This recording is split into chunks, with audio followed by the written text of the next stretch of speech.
पूर्व प्रधानमंत्री अटल बिहारी वाजपेयी की आज 8वीं पुण्यतिथि। पीएम मोदी समेत कई केंद्रीय मंत्री और नेता दिल्ली में सदैव अटल पर दे रहे श्रद्धांजलि।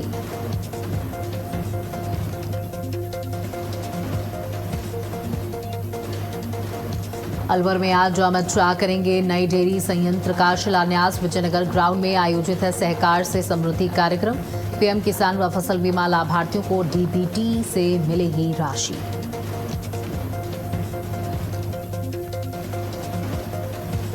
लखनऊ में आज अटल स्मृति संध्या का आयोजन। पद्मश्री अशोक चक्रधर करेंगे एकल काव्य पाठ। सीएम योगी आदित्यनाथ होंगे कार्यक्रम के मुख्य अतिथि।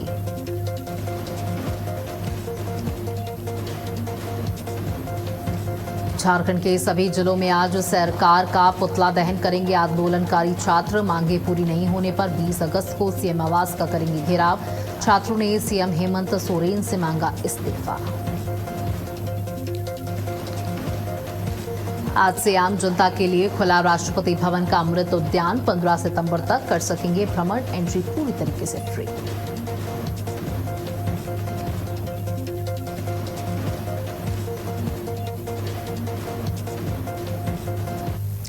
नमस्कार, आप देख रहे हैं भारत अपडेट और मैं हूं आपके साथ सौम्या अवस्थी। चलिए बात करते हैं उत्तराखंड की, जहां हरिद्वार में मुख्यमंत्री पुष्कर सिंह धामी ने युवाओं से सीधा संवाद किया। गुरुकुल कांगड़ी विश्वविद्यालय में आयोजित युवा शक्ति संवाद कार्यक्रम में सीएम धामी ने युवाओं की शिक्षा और रोजगार से जुड़े सवालों के जवाब दिए। मीडिया से बातचीत में मुख्यमंत्री ने कहा कि प्रधानमंत्री नरेंद्र मोदी के नेतृत्व में केंद्र सरकार युवाओं के भविष्य को लेकर लगातार काम कर रही है। उन्होंने कहा स्किल डेवलपमेंट और स्टार्टअप्स को बढ़ावा देकर युवाओं को नए अवसर दिए जा रहे हैं। सीएम धामी ने कहा कि उत्तराखंड सरकार भी पारदर्शी प्रक्रिया के जरिए युवाओं को रोजगार देने और उन्हें आगे बढ़ाने के लिए प्रतिबद्ध है। तो मुख्यमंत्री पुष्कर सिंह धामी इस कार्यक्रम में पहुंचे थे, जहां उन्होंने युवाओं से सीधा संवाद किया और युवाओं को किस तरीके से प्रगति की तरफ बढ़ना है उसका मंत्र भी दिया और युवाओं से अपील की कि भ्रमित ना हो, दिशा भ्रमित ना हो, क्योंकि यही समय होता है सही भविष्य बनाने का, अच्छा भविष्य बनाने का, सही दिशा में जाने का। और यही समय होता है जब आप गलत रास्तों को भी चुन सकते हैं। तो गलत रास्ते ना चुनते हुए सही रास्ते पर जाएं। युवाओं के भविष्य पर सरकार का पूरा फोकस, पारदर्शी भर्ती प्रक्रिया का भरोसा दिलाया उन्होंने। मुख्यमंत्री ने कहा कि हम भरोसा दिलाते हैं कि इसी तरीके से पारदर्शिता के साथ परीक्षाएं कराते रहेंगे। रोजगार और शिक्षा पर अपनी बात को रखा मुख्यमंत्री पुष्कर सिंह धामी ने और युवाओं से सीधा संवाद किया। युवाओं को लेकर आज हमारे प्रधानमंत्री जी बहुत संवेदनशील हैं और हर क्षेत्र में उन्होंने प्रधानमंत्री बनने के बाद युवाओं को लगातार आगे बढ़ाने के लिए अनेक काम किए हैं। पहली बार देश में स्किल डेवलपमेंट का विभाग बनाया गया और इसका प्रावधान किया गया कि सभी युवा हर क्षेत्र में आगे आए। स्टार्टअप कल्चर को आगे बढ़ाया गया।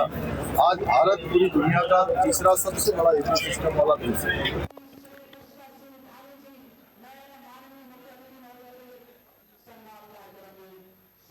संवाद बहुत अच्छा हुआ है। जो मेनली क्वेश्चन जो स्टूडेंट्स का क्वेश्चन था, जैसे आपको पता है जंतर मंतर में काफ़ी लोगों ने प्रोटेस्ट किया था, तो उन्होंने बहुत अच्छी जैसे हमारा गवर्नमेंट है, हमारी बीजेपी ने कितना अच्छा एक्शन लिया है जो धर्मेंद्र प्रधान जी का इस्तीफा लेकर, और उससे काफ़ी जितने भी छात्र हैं वो बहुत ज़्यादा खुश हैं और उनका जो विश्वास है वो गवर्नमेंट के लिए और ज़्यादा बढ़ चुका है।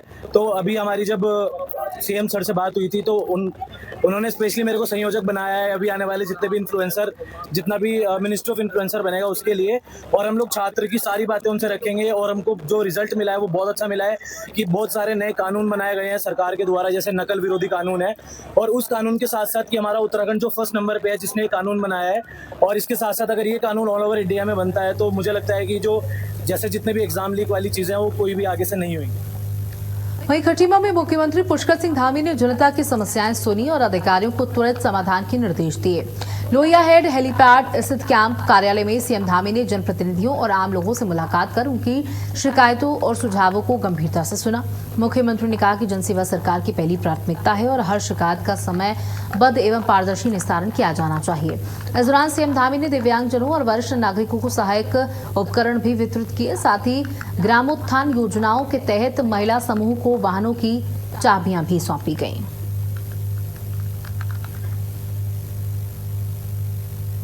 तो महिला समूह को बड़ी जिम्मेदारी सौंपी गई और सीएम धामी ने सभी की समस्याओं को सुना, सभी सुझावों को बहुत ही गंभीरता के साथ लिया।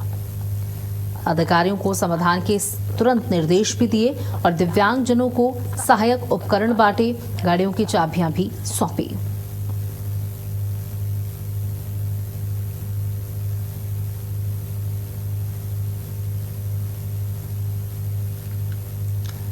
तो आप तस्वीरों में देख सकते हैं कि जो दिव्यांगजन थे उन्हें उपकरण सौंपे गए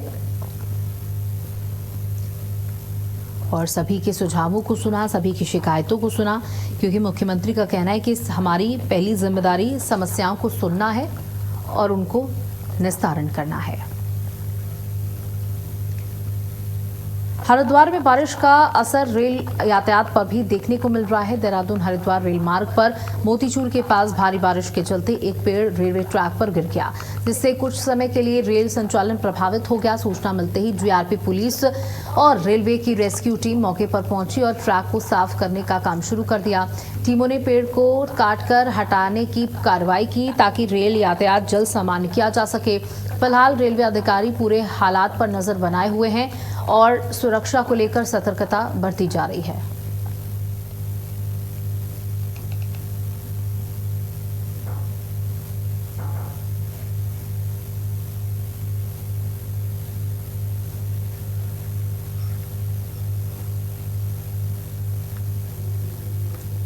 तो रेस्क्यू टीम ने शुरू किया राहत का कार्य।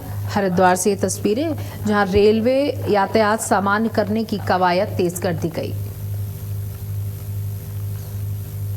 बारिश से रेल संचालन पूरी तरीके से प्रभावित होता नजर आया। मोतीचूर में ट्रैक पर पेड़ गिर गया, जिससे ट्रेनों की आवाजाही रुक गई।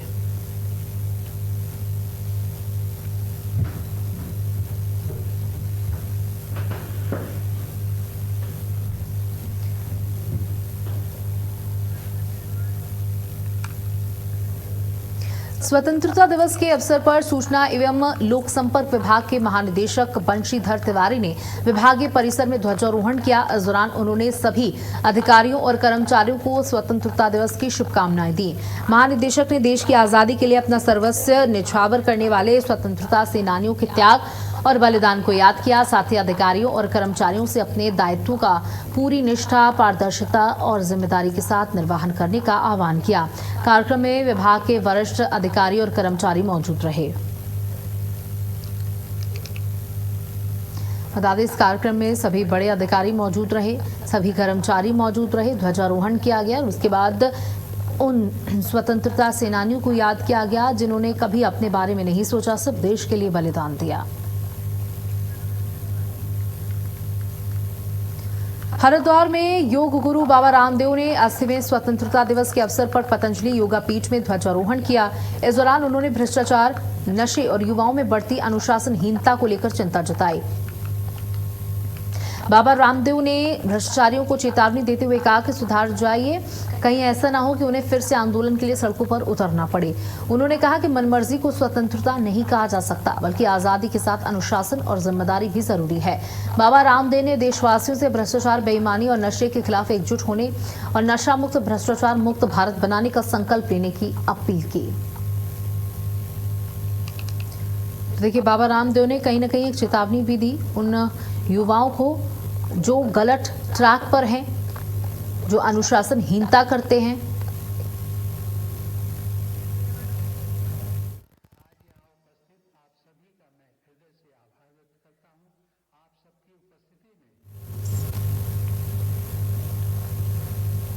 कांग्रेस अध्यक्ष मल्लिकार्जुन खड़गे के हल्द्वानी दौरे के बाद उत्तराखंड की सियासत में बयानबाजी तेज हो गई। खड़गे के कार्यक्रम के बाद मंच में कथित शुद्धिकरण को लेकर बागेश्वर से कांग्रेस के दलित नेता बालकृष्ण ने भाजपा पर निशाना साधा। बालकृष्ण ने इस पूरे घटनाक्रम को सामाजिक सौहार्द और लोकतांत्रिक मूल्यों के लिए निंदनीय बताया। उनका कहना है कि किसी राजनीतिक कार्यक्रम के बाद मंच का शुद्धिकरण किया जाना सिर्फ एक व्यक्ति के सम्मान का सवाल नहीं, बल्कि सामाजिक बराबरी की भावना पर भी सवाल खड़ा करता है। इस मुद्दे को लेकर अब सियासी आरोप प्रत्यारोप तेज होते नजर आ रहे हैं। मामले पर कांग्रेस नेता ने गंभीर सवाल उठाए हैं। कांग्रेस नेता का कहना है कि ये जो कृत्य किया गया है ये बेहद शर्मनाक है। ये अपमानजनक है।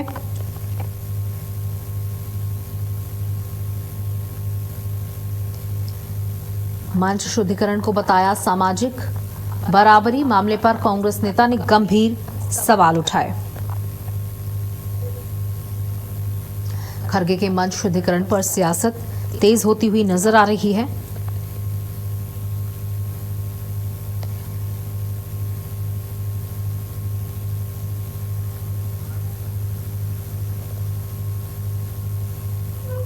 देखिए, भारतीय जनता पार्टी के करनी और करतूत में बहुत फर्क है। ये सारी देश देख रही है, सारी जनता देख रही है।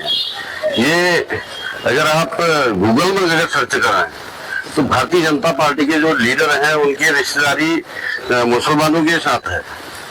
अगर मैं गलत कह रहा हूं तो आप गूगल में सर्च कर लीजिएगा। और चुनाव आते हैं तो दलितों के घर में खाना खाने को जाते हैं और पीठ पीछे इतने हमारे सम्मानित राष्ट्रीय अध्यक्ष खड़गे जी का जो प्रोग्राम था, उस प्रोग्राम के बाद उस स्थल का इन्होंने शुद्धिकरण किया। ये बहुत निंदनीय और चिंताजनक विषय है। देहरादून सचिवालय में उत्तराखंड की बागवानी को बढ़ावा देने को लेकर मुख्य सचिव आनंद बर्दन ने अधिकारियों के साथ महत्वपूर्ण बैठक की। बैठक में उत्तराखंड एकीकृत बागवानी विकसित विकास योजना के सभी घटकों की समीक्षा की गई। मुख्य सचिव ने परियोजना की जीआईएस आधारित मैपिंग, सिंचाई व्यवस्था और सप्लाई चेन को मजबूत करने के निर्देश दिए। नैनीताल, पिथौरागढ़, टिहरी और उत्तरकाशी के 16 विकास खंडों में क्लस्टर आधारित काम की समीक्षा करने को कहा गया। पर्वतीय क्षेत्रों में जरूरत के अनुसार छोटे और सौर ऊर्जा आधारित कोल्ड स्टोरेज विकसित करने पर भी जोर दिया गया। साथ ही पॉली हाउस योजना की साप्ताहिक समीक्षा और महक क्रांति के लिए वर्षवार लक्ष्य तय करने के निर्देश दिए गए।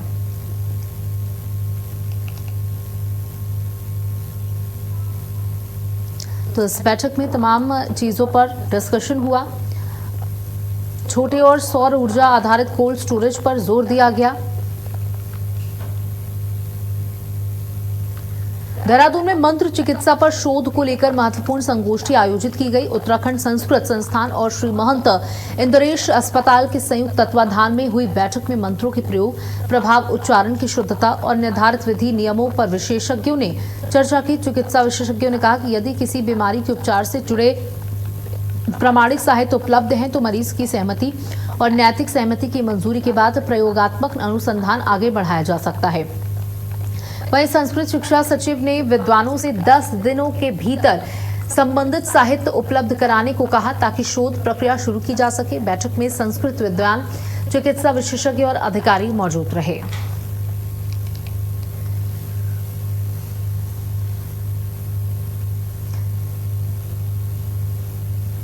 तो देहरादून में मंत्र चिकित्सा पर अहम संगोष्ठी की गई। उन्होंने कहा अगर व्यक्ति खुद संतुष्ट है, वो इजाजत देता है तो इस प्रक्रिया को आगे बढ़ाया जाना चाहिए। शोध के लिए 10 दिन में मांगा साहित्य, सहमति और मंजूरी के बाद ही इस शोध को शुरू किया जाना होगा। देहरादून में मंत्र चिकित्सा पर एक अहम संगोष्ठी का आयोजन किया गया जिसमें कई वरिष्ठ अधिकारी मौजूद रहे।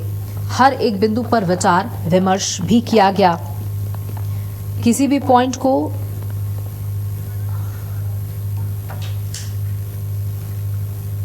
वहीं मसूरी के झड़ी पानी क्षेत्र में रेलवे की जमीन पर बने होटल और भवनों पर अब कार्रवाई की तलवार लटक गई है। उत्तर रेलवे ने कई संपत्तियों को कारण बताओ नोटिस जारी कर 7 दिनों में जवाब मांगा है। रेलवे के मुताबिक ये निर्माण कथित तौर पर उसकी जमीन पर किए गए हाईकोर्ट के निर्देश के बाद रेलवे ने अतिक्रमण के खिलाफ कार्रवाई तेज कर दी है। जवाब संतोषजनक नहीं मिलने पर एक पक्षीय बेदखली की कार्रवाई की जा सकती है। तो झड़ी पानी के भवनों को बेदखली नोटिस जारी किया गया है। 7 दिन में जवाब देने का अल्टीमेटम भी दिया गया है।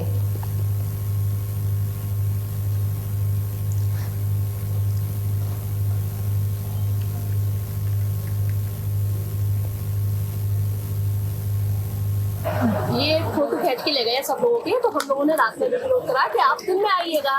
तो अभी उनको दिन में बुलाया तो मतलब बुलाया नहीं, अपने आप दिन में आ गए हैं। आप ये हमसे ही हमारे नाम से पूछ रहे हैं और हम ही से हमारे लिख के ना जो चुकता रहे नोटिस। अगर इनके पास नोटिस का बात है, इनको कोर्ट से आए तो कोर्ट तो नोटिस बाकायदा नाम के साथ भेजेगी ना। इन्होंने कोई भी नाम नहीं लिखा है, ये सबसे एक एक घर से नाम पूछ रहे हैं मालिक लोगों से और उसी को चुका दे रहे हैं। तो इन्हें नोटिस का ये इनको कोई पेपर नहीं है। ये बोले एडीएम सर ने बोला है, एडीएम सर ने अगर बोला है तो फिर डीमार्केशन की क्यों बोला? मैं यहाँ पर पिछले 50-60 वर्षों से रह रहे हैं हम लोग यहाँ पर, और आज पहली बार जो है रेलवे के कुछ कर्मचारी और कुछ पुलिस वर्दीधारी जो यहाँ पर आए हैं और यह नावत से यहाँ पर सरकारी प्रॉपर्टी पे अपना नोटिस लगा के चले गए हैं और ये कह रहे हैं कि ये सरकार की रेलवे सरकारी भूमि, जबकि हमें मालूम है कि हम जब से यहाँ पर रह रहे हैं तब से ये उत्तर प्रदेश सरकार की, उसके बाद उत्तराखंड सरकार के, वर्तमान नगर पालिका मसूरी की प्रॉपर्टी है। और ये मना करने के बावजूद भी अपना नोटिस देने जा रहे हैं, ये अच्छी बात नहीं है और यह अनावश्यक दबाव बना के लोगों पर हरिद्वार के कांगड़ा घाट पर गंगा के तेज बहाव में 2 महिलाएं फंस गईं। फिर पैर फिसलने के बाद दोनों महिलाएं तेज धार में बहने लगी। डूबने का खतरा पैदा हो गया। चीख पुकार के बीच मौके पर मौजूद एसडीआरएफ की टीम ने बिना समय गंवाए रेस्क्यू ऑपरेशन शुरू किया। एसआई पंकज सिंह खरौला के नेतृत्व में जवानों ने तेज बहाव के बीच कड़ी मशक्कत करते हुए दोनों महिलाओं को सुरक्षित बाहर निकाल लिया। रेस्क्यू के बाद दोनों को मौके पर ही प्राथमिक उपचार दिया गया। बचाई गई महिलाओं की पहचान एटा उत्तर प्रदेश निवासी 58 वर्षीय मिथिलेश और 50 वर्षीय सर्वेश के रूप में हुई है।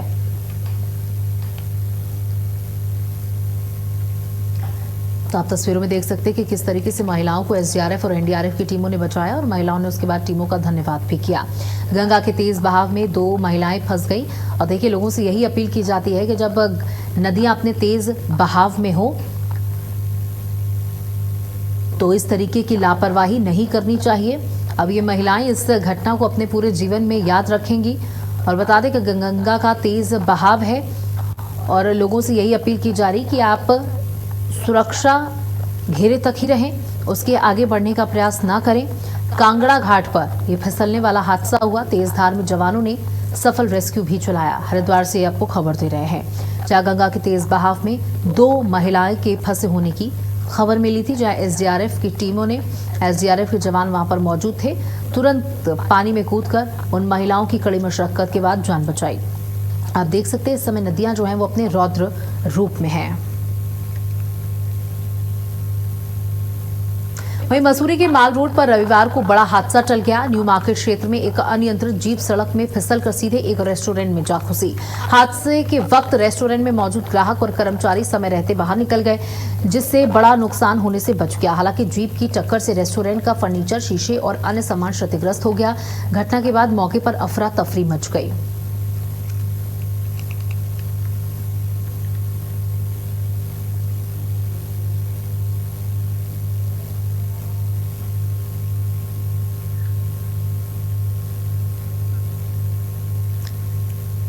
हादसे में लाखों का नुकसान हुआ है, जहां मसूरी माल रोड पर बड़ा हादसा टला है। बता दें कि ये जीप सीधे इस रेस्टोरेंट में घुस गई और अच्छा ये रहा कि इस रेस्टोरेंट में जो ग्राहक थे वो कोई मौजूद नहीं था और समय रहते ही दुकानदार ने भी अपनी बाहर निकल करके जान बचाई। रेस्टोरेंट संचालक ने अपनी जान बचाई। मसूरी माल रोड पर यह बड़ा हादसा टला।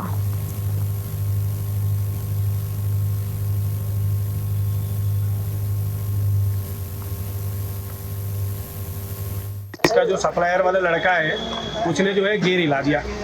अब वो कह तो रहा है कि गियर हिला दिया, अब क्या पता क्या किया उसने अंदर बैठ के।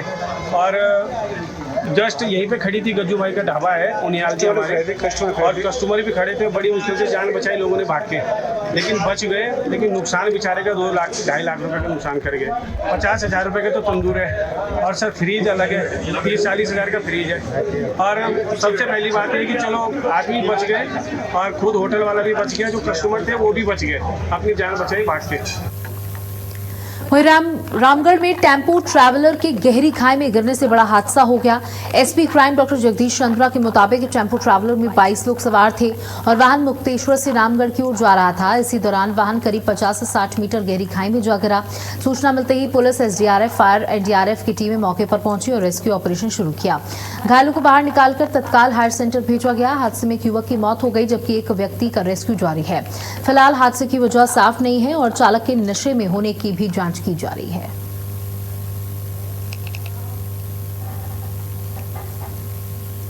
तो पुलिस, एसडीआरएफ और एनडीआरएफ की टीमें राहत बचाव में जुटी रही। हादसे की वजह और चालक की जांच की जा रही है। गहरी खाई में टेम्पो ट्रैवलर गिरने से बड़ा हादसा हो गया। हादसे में एक युवक की मौत हो गई। कई लोग गंभीर रूप से घायल बताए जा रहे हैं, जिनका इलाज अस्पताल में किया जा रहा है।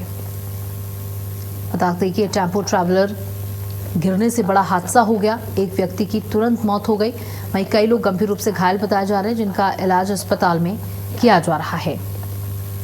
देखिए, पहाड़ी इलाकों में इस तरीके के हादसे कई बार देखे गए हैं और पुलिस और एसडीआरएफ और एनडीआरएफ की टीमों ने तुरंत एक रेस्क्यू अभियान चलाया और लोगों को सुरक्षित बाहर निकाला, लेकिन एक व्यक्ति की मौत हो गई।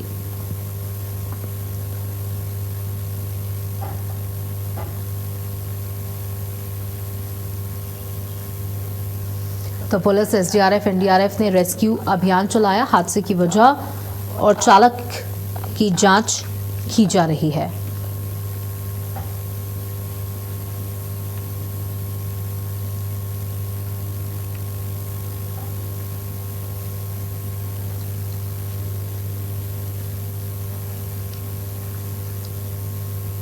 तो हादसे की वजह और चालक की जांच की जा रही है। में लगभग 3 बजे की घटना है।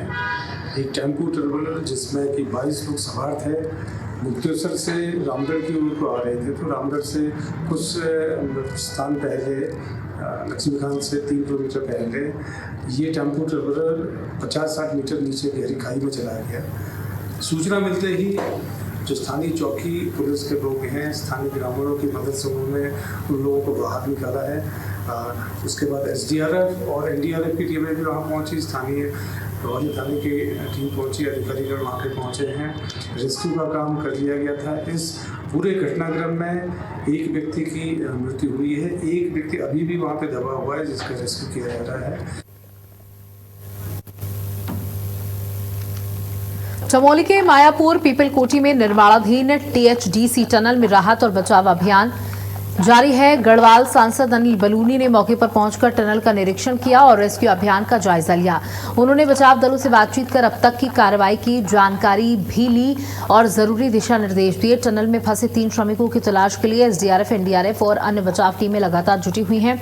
वहीं टनल में जमा पानी को सक्सेशन पंपों के जरिए तेजी से बाहर निकाला जा रहा है, ताकि रेस्क्यू अभियान को जल्द से जल्द आगे बढ़ाया जा सके। तो पानी निकालकर रेस्क्यू ऑपरेशन चलाया जा रहा है। चमोली टनल में रेस्क्यू अभियान जारी है। गढ़वाल सांसद अनिल बलूनी ने पूरा जायजा लिया है। टनल में फंसे 3 श्रमिकों की तलाश की जा रही है। पानी निकालकर रेस्क्यू ऑपरेशन तेज करने की कोशिश है। चमोली टनल में रेस्क्यू अभियान लगातार जारी। लगातार बारिश हो रही है, उससे परिस्थितियाँ थोड़ा मुश्किल हो रही है। रेस्क्यू ऑपरेशन में निश्चित तौर पर मुश्किल हो रहा है। जो बाहर पानी आ रहा है वह भी पानी जाके अंदर इकट्ठा हो रहा है। तो अभी बहुत सारे पंप्स लगाए हैं जिससे पानी को निकाला जा सके।